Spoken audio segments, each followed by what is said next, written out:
एका मोठ्या शांत खोलीची कल्पना करा. समोरच्या खुर्चीवर एक व्यक्ती बसली आहे, घाम पुसतीये आणि पायाची सतत हालचाल सुरू आहे.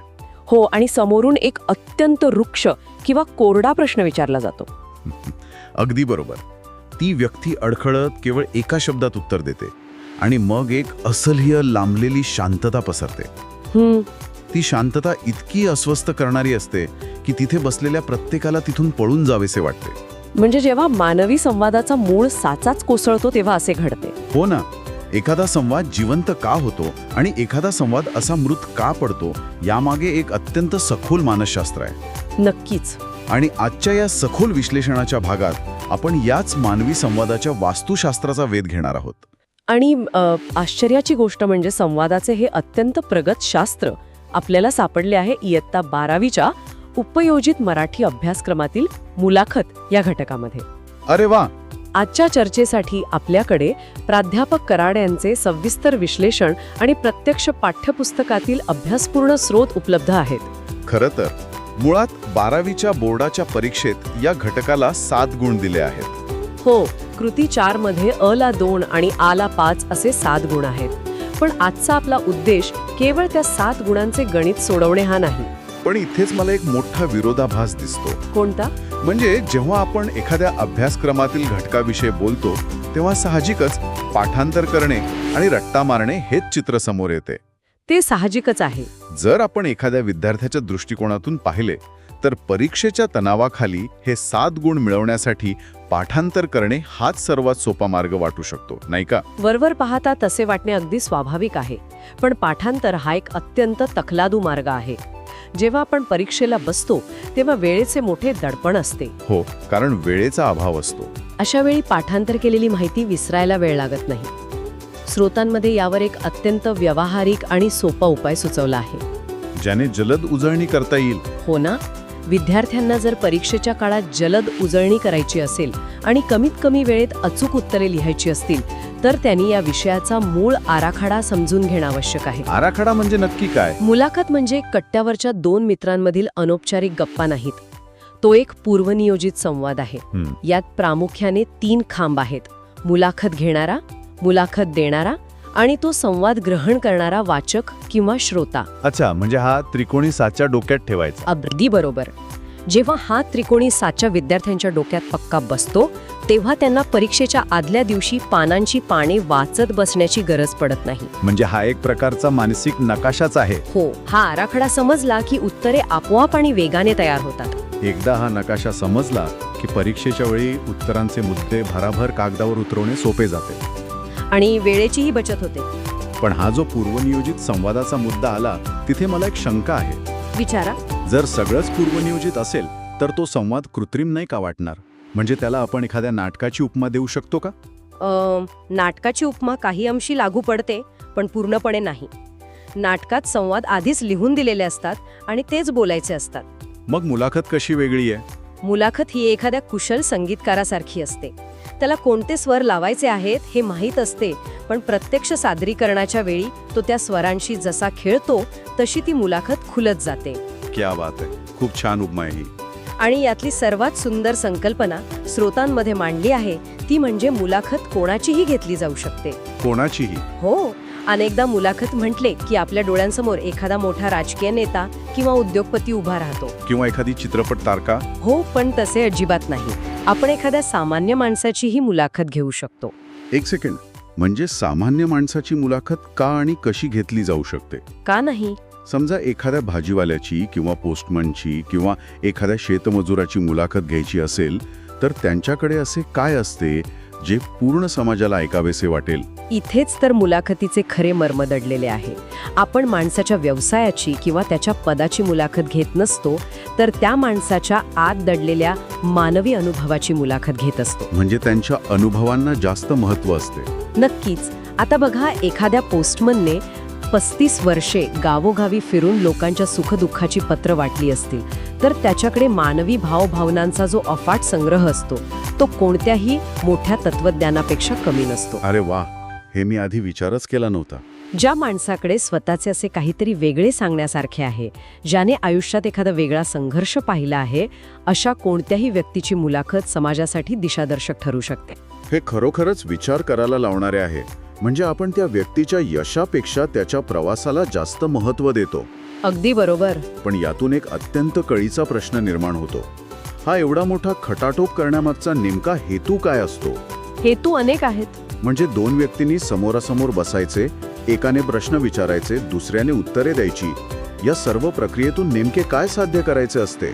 मुलाखतीचे हेतू अत्यंत बहुआयामी असतात. स्रोतानुसार सर्वात मोठा हेतू म्हणजे कर्तृत्ववान व्यक्तीच्या आत जो एक सामान्य माणूस दडलेला असतो त्याला समाजासमोर आणणे. म्हणजे त्यांच्यातील माणुसकी शोधणे. हो, आपण नेहमी लोकांचे यश आणि त्यांची प्रसिद्धी पाहतो, पण त्या यशाच्या शिखरावर पोहोचण्यासाठी त्यांनी काट्याकुट्यांतून जो प्रवास केलेला असतो तो प्रवास समोर आणणं गरजेचं असतं.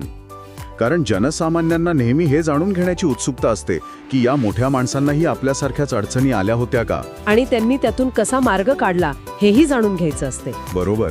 समाजाचे प्रबोधन करणे, एखाद्या गुंतागुंतीच्या विषयाच्या सर्व बाजू स्पष्ट करणे आणि ज्ञानाचे एका पिढीकडून दुसऱ्या पिढीकडे हस्तांतरण करणे हे सर्व मुलाखतीचे उद्देश आहेत. पण हे सर्व उद्देश साध्य करण्यासाठी फक्त चांगली बोलण्याची कला असणे पुरेसे नाही, हे स्रोतांमधील माहितीवरून स्पष्ट होते. तिथे पूर्वतयारी या शब्दावर प्रचंड भर दिला गेला आहे. हो, पूर्वतयारी तर अत्यंत महत्वाची आहे. मुलाखत देणाऱ्याचे पूर्ण नाव, जन्मस्थळ, शिक्षण आणि कौटुंबिक माहिती असणे अनिवार्य आहे. आणि त्यांचे काम, त्यांना मिळालेले पुरस्कार याचीही माहिती लागते. पण आता इथे माझा एक थेट प्रश्न आहे. विचारा. जर एखाद्याने ही सगळी माहिती आधीच मिळवली आणि प्रश्नांची एक भली मोठी यादी तयार करून ठेवली, तर त्या मुलाखतीत तो जिवंतपणा कसा राहील? जर मला तुमच्याबद्दल सगळंच आधी माहीत आहे, तर मी तुम्हाला प्रश्न विचारण्यात काय अर्थ आहे? हा एक अतिशय रास्त आक्षेप आहे. वरवर पाहता पूर्वतयारीमुळे प्रक्रियेत यांत्रिकपणा येईल असं वाटू शकतं. हो ना, म्हणजे एक प्रकारे स्क्रिप्टेड वाटेल ते. पण आपण याकडे एका वेगळ्या दृष्टिकोनातून पाहूया. एका गुप्तहेराचं उदाहरण घ्या. गुप्तहेर जेव्हा एखाद्या प्रकरणाचा तपास करतो तेव्हा तो सर्व माहिती आणि पुरावे आधीच गोळा करतो. बरोबर. पण तो हे सर्व का करतो? समोरच्या व्यक्तीला ती माहिती वाचून दाखवण्यासाठी नाही, तर संवादाच्या वेळी नेमका कोणता मानसिक दरवाजा ठोठवायचा आहे हे समजण्यासाठी. अच्छा. पूर्वतयारीमुळे मुलाखत करायला एक सुरक्षित जाळी मिळते. म्हणजे माहिती गोळा करणे हा उद्देश नाही, तर ती माहिती वापरून समोरच्याला बोलते करणे हे खरे कौशल्य आहे असे म्हणायचं आहे का? अगदी तंतोतंत. पूर्वतयारीचा सर्वात मोठा फायदा म्हणजे संदर्भहीन किंवा चुकीचे प्रश्न विचारणे टळते. आणि यामुळे समोरच्याला दुखावणारे प्रश्नही टाळता येतात. हो, समजा तुम्हाला मुलाखत देणाऱ्या व्यक्तीच्या आयुष्यातील एखाद्या अत्यंत संवेदनशील घटनेची माहितीच नसेल आणि तुम्ही अज्ञानापोटी त्या दुखऱ्या नसेवर बोट ठेवले, तर संपूर्ण संवाद तिथेच थांबू शकतो. बापरे, ते खूपच भयानक असू शकते. आणि दुसरी अत्यंत महत्त्वाची गोष्ट म्हणजे तुमचा श्रोता कोण आहे आणि माध्यम कोणते आहे याचे भान पूर्वतयारीतून येते. म्हणजे रेडिओ, टीव्ही किंवा वृत्तपत्र यानुसार तयारी बदलते. नक्कीच. लहान मुलांसाठी असणारी मुलाखत आणि प्रौढ नागरिकांसाठी असणारी मुलाखत यांची भाषा पूर्णपणे वेगळी असते.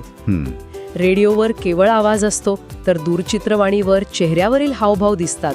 या माध्यमांच्या मर्यादा आणि ताकद समजून घेण्यासाठी पूर्वतयारी आवश्यक असते.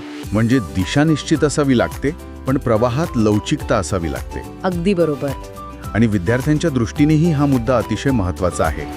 जर त्यांनी अभ्यासाची पूर्वतयारी करताना केवळ उत्तरे पाठ करण्याऐवजी हा असा संवादाचा नकाशा डोक्यात तयार केला, तर परीक्षेत कोणताही प्रश्न आला तरी ते स्वतःच्या शब्दात आणि अत्यंत वेगाने उत्तर लिहू शकतील. आणि त्यांचा अभ्यास अधिक अर्थपूर्ण होईल. हो. आता जर पूर्वतयारी ही ती संरक्षक जाळी आहे, तर प्रत्यक्ष ज्या क्षणी ही जाळी तपासली जाते तो क्षण म्हणजे प्रत्यक्ष मुलाखतीची सुरुवात. हो, एखाद्या नाटकाच्या किंवा कथेच्या संरचनेप्रमाणे मुलाखतीचेही 3 टप्पे असतात असे स्रोतांमध्ये नमूद केले आहे. कोणते? सुरुवात, मध्य आणि शेवट. आपण पहिल्या टप्प्यापासून सुरू करूया. सुरुवात कशी असावी? सुरुवात हा संपूर्ण प्रक्रियेतील सर्वात नाजूक आणि आव्हानात्मक टप्पा असतो. जुन्या मार्गदर्शिकांमध्ये अनेकदा पहिल्या चेंडूवर षटकार मारावा असे रूपक वापरले जाते. हो, मी ऐकले हे. पण मानसशास्त्रीय दृष्ट्या पाहायचे तर हे रूपक थोडे अपुरे वाटते. नक्कीच, कारण षटकार मारणे म्हणजे नेमके काय, त्याने संवादाची सुरुवात कशी होते हे स्पष्ट होत नाही. मग प्रत्यक्ष व्यवहारात सुरुवात कशी होते? प्रत्यक्ष व्यवहारात सुरुवात म्हणजे समोरच्या व्यक्तीच्या मनाभोवती असलेली बचावाची भिंत खाली पाडणे. जेव्हा कोणतीही व्यक्ती मुलाखत देण्यासाठी येते तेव्हा ती थोडी सावध असते. साहजिकच आहे, आपण काही चुकीचे बोलू नये, आपली प्रतिमा खराब होऊ नये याची एक धास्ती असते. त्यामुळे सुरुवातीलाच अत्यंत गंभीर किंवा थेट प्रश्न विचारणे घातक ठरू शकते. उत्तम सुरुवात म्हणजे एखादा हलका फुलका किस्सा सांगणे किंवा वातावरणातील तणाव दूर करणारा एखादा प्रसंग सांगणे. हो, यामुळे समोरच्या व्यक्तीला मानसिक सुरक्षितता वाटते. आपण एका सुरक्षित वातावरणात आहोत ही जाणीव एकदा निर्माण झाली की खऱ्या संवादाला सुरुवात होते. म्हणजे सुरुवातीचा उद्देश माहिती मिळवणे नसून विश्वास निर्माण करणे हा असतो. अगदी बरोबर पकडलत तुम्ही. एकदा का हा विश्वास निर्माण झाला आणि बचाव भिंत खाली आली की मग मुलाखतीचा मध्य सुरू होतो. हो, हा तो भाग आहे जिथे प्रत्यक्ष माहिती आणि अनुभवांची देवाणघेवाण होते. स्रोतांमध्ये यासाठी काही ठिकाणी कळीची पाकळी उमळणे अशी उपमा दिली आहे. खूप सुंदर उपमा आहे ती. पण प्रत्यक्ष संवादात हे काम कसे करते? कळी उमळण्याची प्रक्रिया म्हणजे प्रश्नांची मांडणी कशी असावी. इथे प्रश्नांची गुंफण कशी करावी याचं तंत्र कामी येते. कळी उमळणे म्हणजे एकाच वेळी सर्व प्रश्न न विचारता संवादाचा एक आलेख तयार करणे. म्हणजे सोप्या प्रश्नांकडून कठीण प्रश्नांकडे. हो, अत्यंत सोप्या आणि सुरक्षित प्रश्नांकडून हळूहळू अधिक सखोल आणि संवेदनशील प्रश्नांकडे जाणे. हे थोडे उदाहरणासह स्पष्ट करता येईल का? नक्कीच. समजा एखाद्या शास्त्रज्ञाची मुलाखत सुरू आहे. सुरुवातीला त्यांच्या संशोधनाच्या विषयाबद्दल विचारले जाईल किंवा त्यांनी लावलेल्या शोधाच्या तांत्रिक माहितीबद्दल प्रश्न विचारले जातील. बरोबर, हे सुरक्षित प्रश्न आहेत कारण ती माहिती त्यांच्या मेंदूत पक्की असते. पण एकदा ते या गप्पांमध्ये रमले की मग हळूच असा प्रश्न टाकला जातो. कोणता प्रश्न? ज्या रात्री तुमचा पहिला प्रयोग पूर्णपणे फसला आणि अनेक वर्षांची मेहनत वाया गेली असे वाटले, त्या रात्री तुमच्या मनात कोणते विचार आले होते? अरे वा, हा प्रश्न तांत्रिक नाही तर भावनांशी निगडीत आहे. अशा प्रकारे तथ्यांकडून भावनांकडे प्रवास करणे म्हणजेच व्यक्तिमत्वाचे एक एक पदर उलगडत जाणे. हे खूपच प्रभावी तंत्र आहे. यामुळे ऐकणाऱ्याला ती व्यक्ती केवळ एक शास्त्रज्ञ न वाटता आपल्यासारखीच एक संघर्ष करणारी व्यक्ती वाटते. आणि या प्रवासात मुलाखतकाराचे स्वतःवर प्रचंड नियंत्रण असावे लागते. हो, त्याला स्वतःच्या भावनांना बाजूला ठेवून समोरच्याच्या प्रवाहाला दिशा द्यावी लागते. आता वळूया या प्रक्रियेच्या शेवटच्या टप्प्याकडे. समारोप. हो, एखाद्या चांगल्या संवादाचा शेवट कसा असावा? समारोप हा कधी अचानक किंवा अर्धवट असू नये. संपूर्ण संवादाचा एक अर्क किंवा गोषवारा तिथे यायला हवा, पण तो नीरस नसावा. जर मी यासाठी एखादी उपमा द्यायची ठरवली तर आपण याची तुलना एका उत्तम शास्त्रीय संगीताच्या मैफिलीसोबत करू शकतो. कसं काय? म्हणजे जेव्हा एखादा कुशल गायक मैफिलीचा शेवटचा स्वर लावतो आणि थांबतो, त्यानंतर काही सेकंद सभागृहात एक विलक्षण शांतता असते. तो स्वर हवेत रेंगाळत असतो. हो, अगदी खरंय. श्रोते टाळ्या वाजवण्याआधी त्या शांततेचा अनुभव घेतात. मुलाखतीचा शेवटही तसाच असावा. अतिशय सुंदर आणि अचूक उपमा दिलीत तुम्ही. मुलाखतीचा शेवट असाच रेंगाळणारा असावा. ऐकणाऱ्याच्या मनात नेहमी एक हुरहुर राहिली पाहिजे. एवढ्या लवकर संपला हा संवाद, अजून थोडा वेळ ऐकायला मिळाले असते तर किती छान झाले असते असे वाटले पाहिजे. अगदी तसेच. संवादातील सर्वात प्रभावी विचार किंवा संदेश शेवटी अशा पद्धतीने मांडला पाहिजे की लोक ती मुलाखत संपल्यानंतरही त्यावर विचार करत राहतील. ही गोड अपूर्णता निर्माण करणे हेच एका यशस्वी मुलाखतकाराचे सर्वात मोठे यश असते. आतापर्यंत आपण जी चर्चा केली ती बहुतांशी दूरदर्शन किंवा वृत्तपत्रांमधील मुलाखतींच्या अंगाने होती. पण श्रोतांमध्ये याचा आणखी एक अत्यंत व्यावहारिक पैलू मांडला आहे. तो कोणता? नोकरीसाठीची किंवा प्रवेशासाठीची मुलाखत. 12वीत शिकणाऱ्या विद्यार्थ्यांसाठी तर हे तंत्र केवळ परीक्षेत उत्तरे लिहिण्यापुरते मर्यादित नाही. हो, भविष्यात त्यांना अशा प्रत्यक्ष मुलाखतींना सामोरे जावेच लागणार आहे. आजच्या काळात नोकरीच्या मुलाखतींचे स्वरूप कसे बदलले आहे? हा एक अत्यंत कळीचा मुद्दा आहे. पूर्वीच्या काळी नोकरीच्या मुलाखतीत केवळ स्मरणशक्ती किंवा पाठांतर केलेलं ज्ञान तपासले जायचे. पण आज जगातील कोणतीही माहिती एका सेकंदात उपलब्ध असते. हो, त्यामुळे आजचे मुलाखतकार हे पाहत नाहीत की तुमच्या डोक्यात किती माहिती साठवलेली आहे. ते हे पाहतात की तुम्ही विचार कसा करता. म्हणजे तांत्रिक हुशारीपेक्षा मानसिक प्रगल्भतेवर जास्त भर दिला जातो. अगदी तसेच. उमेदवाराचा जीवनविषयक दृष्टिकोन कसा आहे, एखादे अनपेक्षित संकट आले तर तो कोलमडून पडतो की त्यातून मार्ग काढतो हे पाहिले जाते. स्वतःची चूक झाल्यावर तो ती मान्य करतो का हेही महत्वाचे असते. आणि सर्वात महत्वाचे म्हणजे संघ भावना. हं, म्हणजे तो इतरांसोबत मिळून काम करू शकतो का? हो, यशाचं श्रेय स्वतःकडे घेऊन अपयशाचे खापर दुसऱ्यावर फोडण्याची वृत्ती तर नाही ना, हे तपासले जाते. या सर्व सूक्ष्म मानवी पैलूंची चाचणी आजच्या मुलाखतींमध्ये घेतली जाते. हे उमेदवाराच्या दृष्टीने झाले, पण मुलाखत घेणाऱ्याने म्हणजे मुलाखतकाराने कोणती पथ्य पाळायला हवीत यावरही स्रोतांमध्ये नियम दिले आहेत. हो, काय करावे आणि काय टाळावे हे अत्यंत स्पष्ट केले आहे. आपण काय टाळावे यावर लक्ष केंद्रित करूया. एक अतिशय महत्वाचा नियम तिथे सांगितला आहे, मुलाखतकाराने स्वतः जास्त बोलू नये. हो, हे इतके महत्वाचे का आहे? अनेकदा आपण पाहतो की प्रश्न विचारणारी व्यक्तीच स्वतःचे ज्ञान दाखवण्यात इतकी मग्न असते की समोरच्याला बोलण्याची संधीच मिळत नाही. हो, असं अनेकदा टीव्हीवरच्या चर्चांमध्ये दिसतं. यामागेही एक मानसशास्त्र आहे. अनेकदा मुलाखत घेणाऱ्याच्या मनात एक सूक्ष्म अहंकार असतो की मी प्रश्न विचारतोय म्हणजे मी अधिक ज्ञानी आहे. पण मुलाखतीचे मूळ तत्व हे आहे की प्रकाश झोत नेहमी मुलाखत देणाऱ्यावर असावा. जर प्रश्न विचारण्यातच 2 मिनिटं जात असतील तर संवादाचा लय बिघडतो. दुसरी एक मोठी चूक जी टाळायला हवी ती म्हणजे बंदिस्त प्रश्न विचारणे. बंदिस्त प्रश्न म्हणजे असे प्रश्न ज्यांचे उत्तर केवळ हो किंवा नाही असे येते. बरोबर. अगदी बरोबर. तुम्हाला हे यश मिळून आनंद झाला का, याचं उत्तर फक्त हो असेच येणार. अशा प्रश्नांमुळे संवाद तिथेच खुंटतो. त्याऐवजी हे यश मिळाल्यावर तुमच्या मनात कोणती भावना निर्माण झाली असा खुला प्रश्न विचारला तर समोरच्या व्यक्तीला विचार करून व्यक्त होण्याची संधी मिळते. तसेच अत्यंत क्लिष्ट किंवा एकाच वेळी अनेक उपप्रश्न असलेले प्रश्न टाळायला हवेत. आणि समोरच्याचा अपमान होईल असे पूर्वग्रह दूषित प्रश्न विचारणे हे तर अत्यंत चुकीचे मानले जाते. आणि या सर्व गोष्टींची जाणीव असणे म्हणजे स्वतःची पूर्वतयारी पक्की ठेवणे. नक्कीच. पूर्वतयारी नसताना केवळ फाजील आत्मविश्वासाच्या जोरावर मुलाखत घ्यायला बसणे हा संवादाच्या कलेचा अपमान आहे.